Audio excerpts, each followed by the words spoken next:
Hi,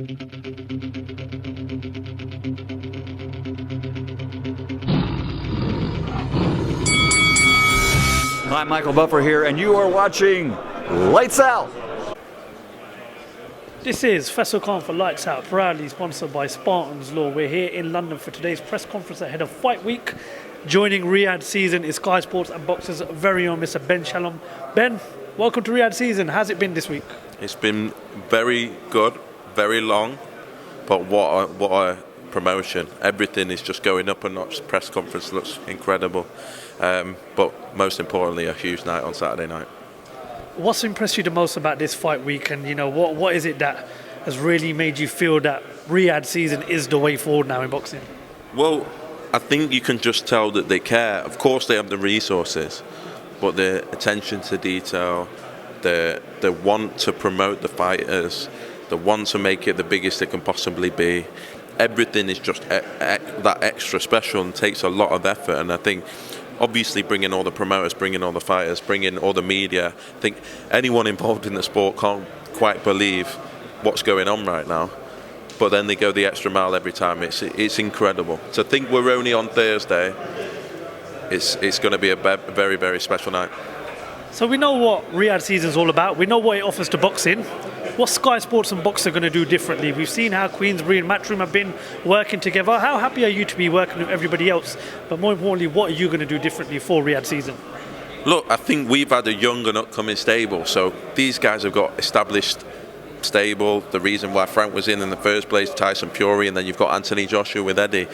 We focused on, in a short space of time, creating a stable that no one can ignore. We think we've got the best prospects in the country.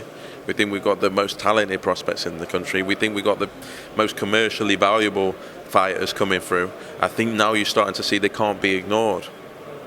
Josh Batti and Tyler Denny, huge fights, but October 12, Chris EUBANK Jr., Ben Whittaker, Fraser Clark, Jack Massey, all in career-defining fights. Then Chris Smith in his unification. These are fighters that have either started with us or started at a different stage of their career and had to grow with us.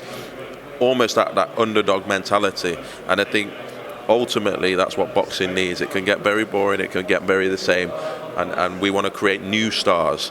Tyson Fury and Anthony Joshua won't be here forever. British boxing needs the future, and I think that we're extremely well positioned to do that.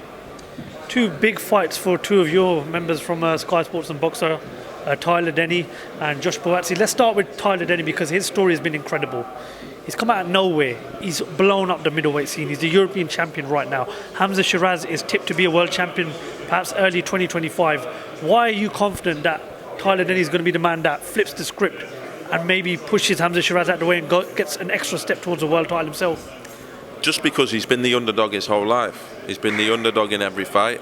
He's been the underdog in his professional career, and he's kept coming through and he's kept winning it. Every time he has to step up, he does.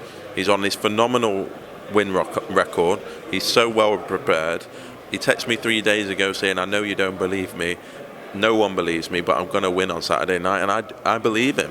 I think I've seen so much development from Tyler. He's going to take every minute in from this occasion.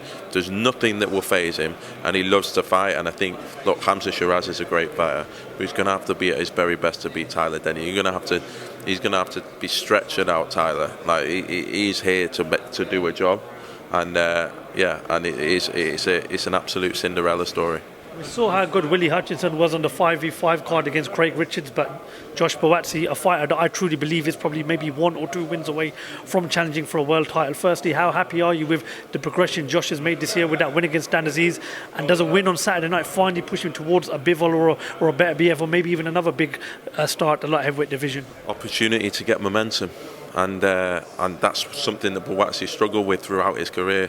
Big win against Dan Aziz, as you said, at Wembley Arena.